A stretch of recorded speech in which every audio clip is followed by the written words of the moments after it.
হোসাইন রাদিয়াল্লাহু তাআলা আনহু ইনি যখন বাবা বাড়ির ভিতরে যখন প্রবেশ করল, মদিনার গভর্নর দেখছে হোসাইন আসছে।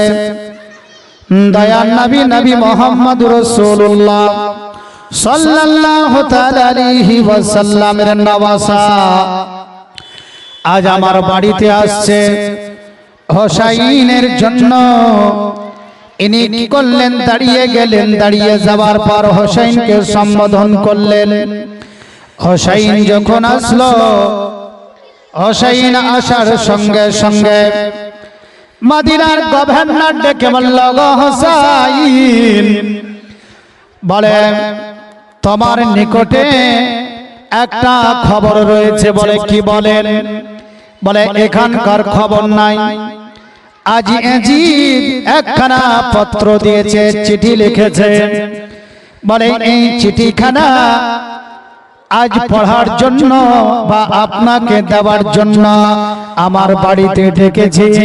ওগো হোসাইন, আপনি কি করেন? পত্রখানা একটু পড়ে নেন, চিঠিখানা পড়ে নেন, খাতখানা একটু পড়ে নেন।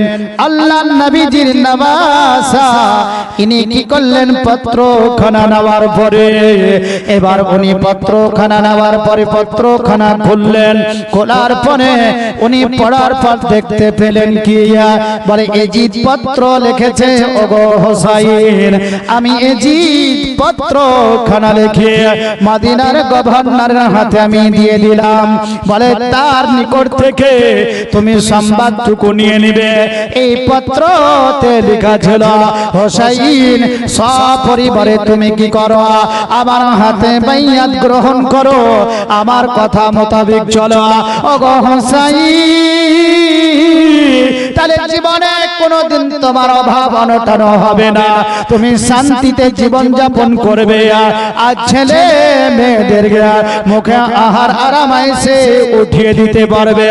আল্লাহর নবীজির নওয়াসার চোখ দিয়ে বৃষ্টির নাই পানি চলে আসলো। ওরে এজিদ নাপাক, শোন শোন, আমি তোর হাতে কোনোদিন বাইয়াত গ্রহণ করব না। কেন? আমি নবীজির মহব্বতে জীবন দিব, তব শিকার তোর নাপাক হাতে আমি হোসাইন কোন রকমের বাবা বাইয়াত গ্রহণ করব না। এ হলে ঈমান। ঈমান কত শক্ত ওনাদের, যে অর্থ টাকা পয়সা ধন দৌলতের মালিক তৈরি করে দিবে। তবে আমার হোসাইন সেই জিনিসে খুশ নয়। হোসাইন অভাব অনটনে পিপাসার মধ্যে ছেলে মেয়েদেরকে রাখবে, তব শিকার নাপাক হাতে আমার হোসাইন বাইয়াত গ্রহণ করবে না। জোরে বলুন সুবহানাল্লাহ। এবার মদিনার গভর্নর জিজ্ঞাসা করছে, হোসাইন তোমার রায় কি একটু বলো? তুমি কি এজিদের হাতে বাইয়াত গ্রহণ করবে না করবে না? এটা এজিদকে কিন্তু জানাতে হবে আমাকে। হোসাইন বলল, আমি বাড়ি যাব, বাড়ি যাওয়ার পর সবারই সঙ্গে পরামর্শ করব। কেন? আমার নবীজি পরামর্শ করতেন, আর পরামর্শ করা এটা আমার রাসূলুল্লাহ সুন্নাত। জোরে বলেন। আপনারা বাড়িতে যে কোনো জিনিস পরামর্শ করবেন, একাই না করে পরামর্শ করবেন, দেখবেন সেই কাজটা সফলতা লাভ করবেন। ঠিক না? সফল হবে আপনার। তো হোসাইন বলছেন, না, আমি বাড়ি যাব, যাওয়ার পর সকলকে নিয়ে পরামর্শ করার পর আমি আপনাকে জানিয়ে দিব। আল্লাহর নবীজির নওয়াসা হোসাইন রাদিয়াল্লাহু তাআলা আনহু উনি বাড়ি চলে আসলেন। বাড়ি আসার পর তার সপরিবার হোসাইনের দিকে তাকিয়ে দেখছে, যেন শরীরটা কেমন হয়ে গেছে, চেহারা খানা বাবা মলিন হয়ে গেছে। আল্লাহর নবীর নওয়াজ হোসাইনকে জিজ্ঞাসা করছে, ওগো হোসাইন, বলে তোমার চেহারাটা কেন মলিন হয়ে গেছে? তোমার চেহারার দিকে যেন আজকে তাকিয়ে তাকিয়ে দেখা যায় না। সঙ্গে সঙ্গে আবার হোসাইন পত্রখানা দিয়ে দিলেন, বলে নাও না, তোমরা পত্রখানা একটু পড়ে নাও, পড়ে নাও। সকলে যখন পত্রখানা পড়ার পর সকলের মন ভেঙে গেল। না না না, কোনোদিনও হতে পারে না, আমার নবীজির হাতে আমরা বাইয়াত গ্রহণ করেছি, পৃথিবীর সেরা মহামানবের হাতে আমরা বাইয়াত গ্রহণ করেছি। আমরা কোনো দিন না পাকা হাতে আমরা বাইয়াত গ্রহণ করব না। ওগো হোসাইন ভাইয়া, এটা জানিয়ে দেন, জানিয়ে দে, তাদের সঙ্গে আমরা মোকাবেলা করব, যুদ্ধ করব, তব শিকার আমি তাদের ওই না পাক হাতে কোনোদিন বাইয়াত গ্রহণ করব না। আজকে মদিনার গভর্নরের নিকটে সংবাদ পৌঁছে দিলে, বলে আমরা তাদের সঙ্গে মোকাবেলা করব, যুদ্ধ করব, কিন্তু তব শিকার ইজিদের হাতে কোন রকমে আমরা বাইয়াত গ্রহণ করব না। আমরা নবীজিকে মহব্বত করেছি, আর জান মাল যদি দিতে হয় আমার নবী মুস্তাফার জন্য দিব, পৃথিবীর কোন মানুষের জন্য দেব না, দেব না, আমার নবীর জন্য দেব। বারাদানি ইসলাম, কিন্তু মদিনার গভর্নর উনি কি করলেন? এবার পত্র লিখে উনি পাঠিয়ে দিলেন এজিদের কাছে, বলে হোসাইন বাইয়াত গ্রহণ করবে না। এই পত্র যখন পাওয়ার পর এজিদের রাগ হলো, হোসাইন তাহলে কি আমার হাতে বাইয়াত গ্রহণ করবে না, করবে না? ওরে এজিদ, কিয়ামত পর্যন্ত আমার হোসাইনকে যদি তুই বারবার পত্র লিখে লিখে পাঠিয়ে দিয়ে, তবে আমার হোসাইন তোমার হাতে কোন রকমের বাইয়াত গ্রহণ করবে না। করবে? কোনদিন একতরে নয়। এ হলেন নাপাক হাত, আর নবীজির হাত হলে পবিত্র হাত। পবিত্র হাতে হাত রেখে বাইয়াত করেছেন, আর ইয়াজিদের হাতে বাইয়াত গ্রহণ করবে। হোসাইন যদি চাইতেন নানার কাছে, তো উহুদ পাহাড় সোনা করে হোসাইনকে দিয়ে দিতেন। জোরে বলে, মদিনার সমস্ত পাহাড়গণ, পাহাড় যত রয়েছে, এই সমস্ত পাহাড় হোসাইন যদি আমার নবীর কাছে চাইতেন, তো সমস্ত পাহাড় সোনা হয়ে যেত। আজ অট্টালিকাতে বাড়ি করে, আজ অট্টালিকা তৈরি করে সেই ঘরে বসবাস করত, কিন্তু ওনারা চাইনি, চেয়েছেন গরিব অনাহারে জীবন যাপন, এটাই ওনারা বাবা পছন্দ করেছে। আল্লাহুম্মা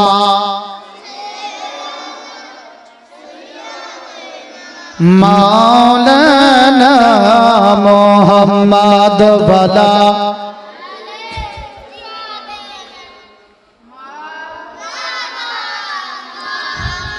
বারাদার ইসলাম মজ্জন সামাইনা মানো হোসাইনা, সবাইকে নিয়ে যখন পরামর্শ করলেন, বলে আমাদেরকে আর দেরি নয়, দেরি নয়, এবার চলে যেতে হবে ওই ইরাকের সরজমিন, যেখানে কারবালার ময়দান আমার দয়ার নবী নানা জান বলে দিয়েছে। বলে হোসাইন, তোমার শহীদ শহীদ হবে ওই ইরাকের জমিন কারবালার ময়দানে।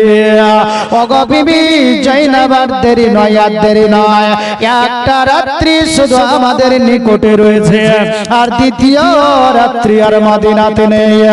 বারাদার ইসলাম, সারা দিন যখন চলে গেল, রাত্রি যখন আসলো, সবাইকে আমার হোসাইন সম্বোধন করে জানিয়ে দিলেন, ওগো আমার পরিবার পরিজনেরা তোমরা শুনে নাও, শুনে নাও। চলো একটু আমার দয়াল নানা জানের একটু রওজা আনোয়ার শেষবারের জন্য একটু জি ভরে জিয়ারত করে নিয়ে, পান ভরে একটু জিয়ারত করে নিয়ে, কেন আর আমাদের কোনোদিন নসিবে জিয়ারত জুটবে না। শেষ বিদায় নিয়ে আজ রাত্রিখানা কাটিয়ে আমরা চলে যাব কোথায়? কোফা থেকে আজকে বেরাদিন ইসলাম আজকার বাবার ময়দানে রাত্রি যখন হয়েছে আর পরিবারে নিয়ে উনি মক্কা থেকে মদিনার জমিনে আল্লাহর নবী মুহাম্মদ রাসূলুল্লাহ সাল্লাল্লাহু তাআলা আলাইহি ওয়াসাল্লাম রওজা আনোয়ারে যাওয়ার পর দাঁড়িয়ে আমার হুসাইন আমার বিশ্ব নবী না মহানবীকে সালাম করছে। আজকে দরুদে পাক পড়তেছে আর চোখের পানিগুলো হুসাইনের টপ টপ টপ টপ করে ঝরতেছে। ও দয়ার নানা জান, শেষবারের জন্য আপনার রওজা খানা আমি দেখতে এসেছি, আর কোনদিন আপনার রওজা আমার আর দেখা হবে না। সকলে কেঁদে কেঁদে আজকে দোয়া করে, দরুদ পাক পড়ে, কখনো সালাম দেয়। এনা অবস্থায় আমার হুসাইন উনি দেখতে পেলেন অনেকগুলো পায়রা বা কবিতর রওজা আনোয়ারে আজকে এসে বসলো। হুসাইন রাদিয়াল্লাহু তাআলা আনহু দেখার পরে পায়রাদেরকে বলছে, ওরে তোরাই ভাগ্যবান, কেন তোরা প্রত্যেক দিন আমার নবীজির রওজাকে দেখবি, জিয়ারত করবি, নুরানি দরবার দর্শন করবি। আর হুসাইন আজ আমার শেষবারের জন্য আমি নানা জানে রওজাতে এসেছি, আর কোনদিন আর দেখা হবে না, সাক্ষাৎ হবে না, জিয়ারত হবে না, দরুদ ও সালাম দাঁড়িয়ে আমার নানা জানে রওজাতে পড়তে আর পাবো না। ওগো নানা জান, শেষ বিদায় আমাদেরকে দিয়ে দেন। ওই কারবালার ময়দানে ইসলামের মহব্বতে, আপনার মহব্বতে, দিন ধর্মের মহব্বতে আমি যুদ্ধ করব, মোকাবিলা করব। ওগো নানা জান, বিদায় দেন। ওগো দয়াল নানা জান, হোগো সরবরে মদিনা, জোরে বলেন। হোগো দয়ার নানা জান, হোগো সরবরে মদিনা, তোমার হুসাইন আজ হয়েছে ওই কারবালাই রওয়ানা। ও গো দয়ার নানা, ছেড়ে যাই সোনার মদিনা। ও গো দয়ার নানা, ছেড়ে যাই সোনার মদিনা। নয়ন ভরে দেখি না, আর তো দেখা হবে না।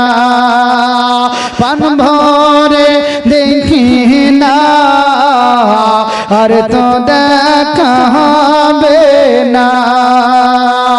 ও গো দয়ার নানা জান, গো সরওয়ারে মদিনা। ভাইজানি বাবা হাসান ছিলেন আমার জানের জান। ভাইজানি বাবা হাসান ছিলেন আমার জানের জান। সে যে চলে গিয়েছে এক ভালো লাগে না, সে যে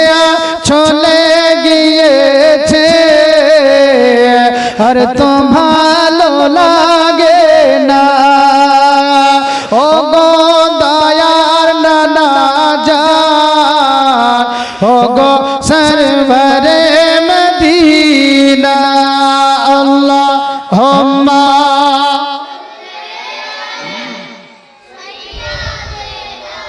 মাওলানা মুহাম্মদ ওয়ালা আলে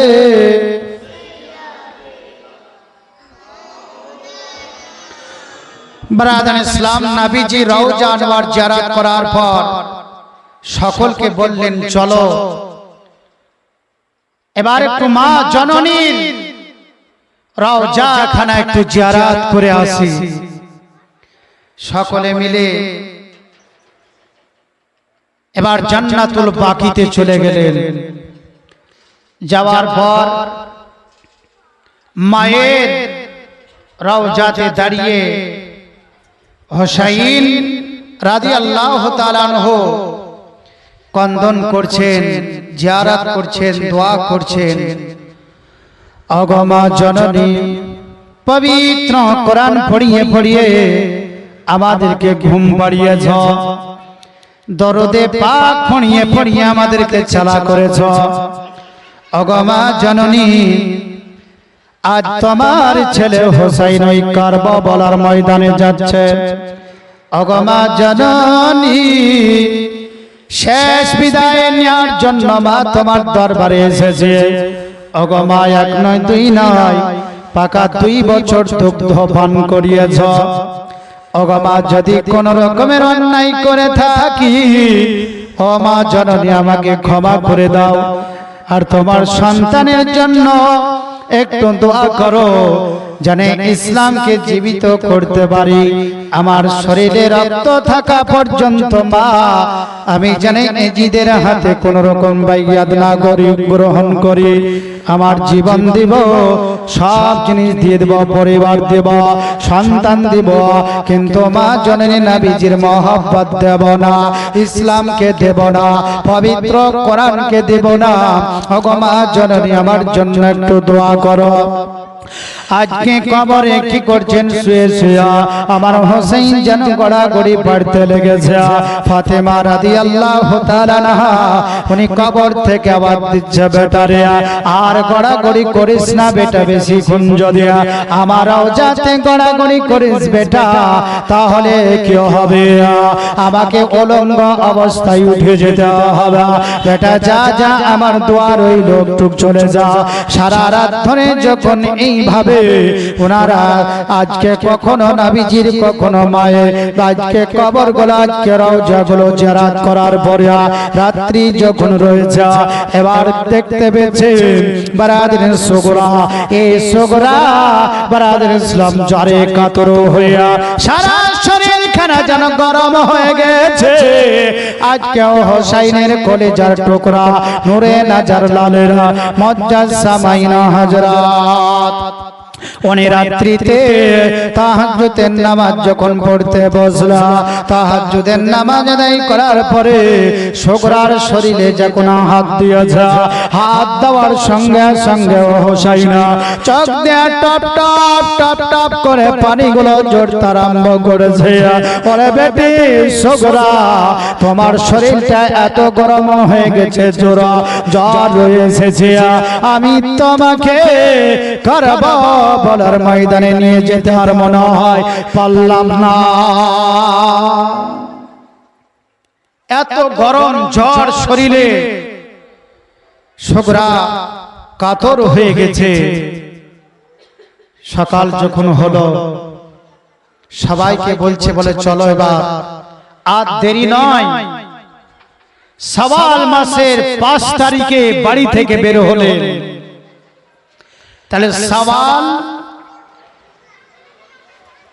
জিলহজ, জিলকাদ, তারপরে মুহররম। শাওয়াল মাসের 5 তারিখে হুসাইনের পরিবার নিয়ে মদিনা থেকে মক্কার দিকে রওনা হলেন।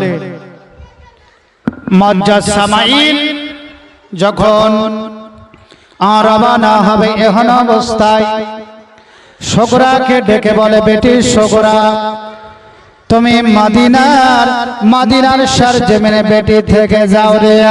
বলে, কেন আব্বা? সকলে তো যাচ্ছে ওই মক্কার দিকে, আমাকে কেন আজকে নিয়ে যাবে না? কারণটা কি বলো বলো।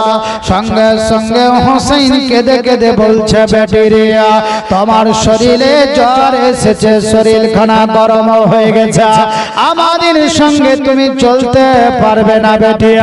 আমরা বড় ইমতিহান দেওয়ার জন্য যাচ্ছি, আল্লাহর নবীজির পবিত্র আজকে মহব্বতকে রক্ষা করার জন্য, পবিত্র কোরআনকে রক্ষা করার জন্য আমার হোসাইন তাড়াতাড়ি কেন মদিনার সরজমিন থেকে রওনা হয়েছিল?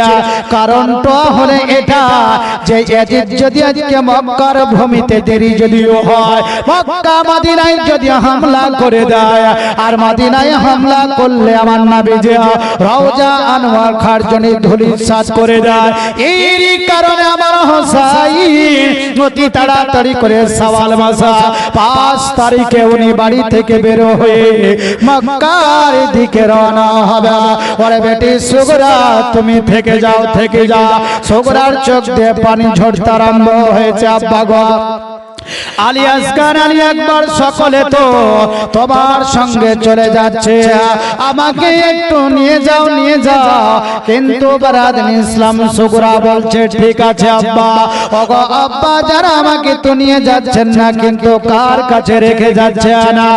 সঙ্গে সঙ্গে আমার হোসেন ডেকে বলল, ওরে বেটি সগরা, তোমার দুঃখ দেখে আমার মনে হচ্ছে আমার কলিজা খানা ফেড়ে যেন তোমাকে আমার কলিজার ভিতরে যেন ঢুকিয়ে নিয়ে। ওরে বেটি রে, কোন রকমের বেটি চিন্তা করিস না রে, করিস না।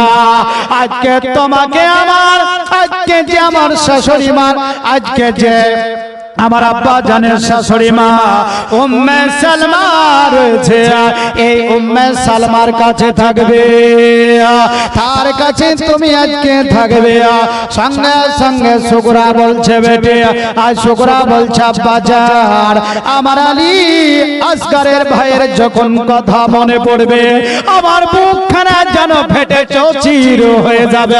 ওরে বেটি রে, যখন তোমার আলী আকবর এবং আলী আসগরের কথা স্মরণ আসবে বেটি, তখন একটু মদিনার দিকে চলে যাবে, আমার নানা ভাইয়ের কবর রওজা আনোয়ার খানা একটু জিয়ারত করবে, আর তো সাল্লি অন্তরে দিবে। সেই জিনিস তুমি করবে, আমার নানা জানে রওজা আনোয়ার খানা জিয়ারত করবে, তাহলে তোমার ভাইয়ের স্মরণ চলে আসবে, আর অন্তরকে তো সাল্লি দিবে। বলে, আব্বা জান, যখন আমার মায়ের কথা আসবে, তখন আমি কি করে বরদাস্ত করব? সঙ্গে সঙ্গে হোসেন বলল, ওরে বেটি সগরা, তোমার মায়ের কথা যখন স্মরণ আসবে, শুনে নাও বেটি, শুনে নাও। তুমি জান্নাতুল বাকিতে একটু চলে যাবে, চলে যাবে।